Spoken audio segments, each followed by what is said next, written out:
Hi, BJ Jarvis here in the extension garden behind our office in Lecanto.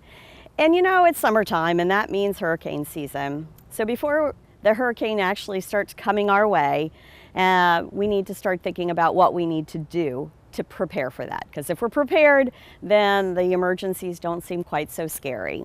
So while you're indoors, getting your first aid kit together, getting those non-perishable foods, batteries, flashlight, prescriptions refilled, and all those great things, don't forget that there are things that you might do outside as well.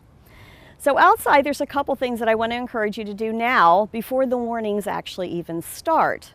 One of the things to think about is if you're living near the coast and you've got any sort of potential, even a mile or so away from the coast, you want to think about the potential for salt damage.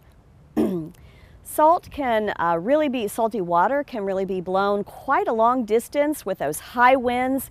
And so we want to think about making sure that our plants don't get damaged by that salt water that can get blown ashore. So that's really important. So the next time you're looking for a plant, make sure that it is some salt tolerance to it if you're near the coast.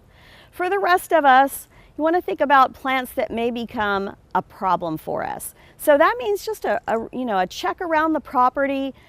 Are there dead limbs that are hanging in a tree? Those would become projectiles if we're not careful and get those out before the storm actually arrives, because those high winds can yank something out of the tree that we really don't want rummaging around. It may not hit our house, but it could be our car or a neighbor's property or a fence or something like that. So get an arborist in there and ask them to remove all of the dead limbs.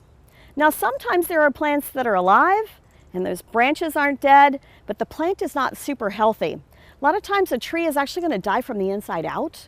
So it can surprise us. Sometimes we'll hear on the news that suddenly a tree fell over and it looked perfectly normal. And so while you have that arborist out there taking out those dead limbs, have them do an assessment of all of your trees and make sure that they're really in good health.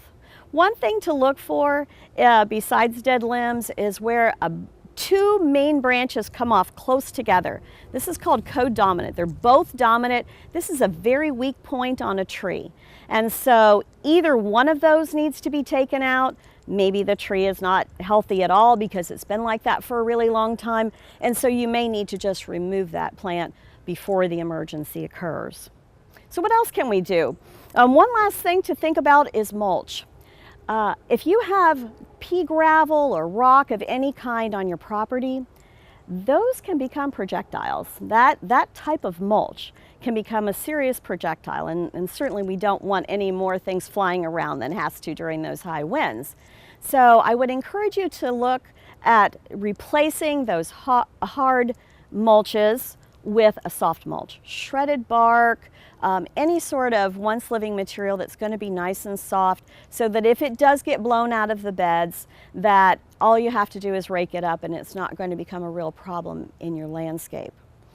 So although you're going to be worrying certainly about those indoor activities of getting ready for a hurricane, and you should start that as soon as June 1st, that's the very first day of the hurricane season, getting all those things ready, preparing where you're going to go, and everybody has to have phone numbers to contact each other and things like that. We tend to think of those all the time, but we tend to forget that outdoors there are some things we can do, and it needs to start with making sure that you've got healthy trees so they don't become a problem, making sure that when you do replace plants, if you're near the coast, that you get salt tolerant species, and also looking at mulch and seeing if that's going to become a problem.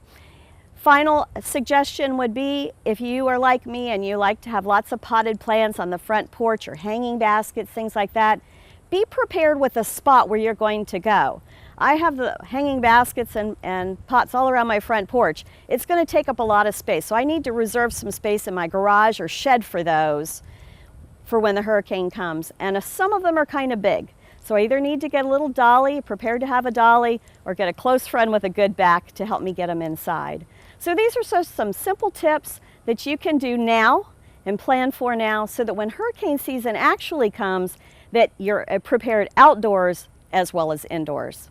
I hope you'll join me someday in the extension garden here behind the extension office. It's a lovely half-acre shady garden.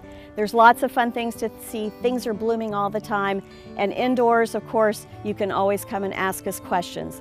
There's a whole section about disaster preparedness on the University of Florida website, and that's called solutionsforyourlife.com, and we will also be happy to help you indoors. So come visit us sometime here at the Extension office.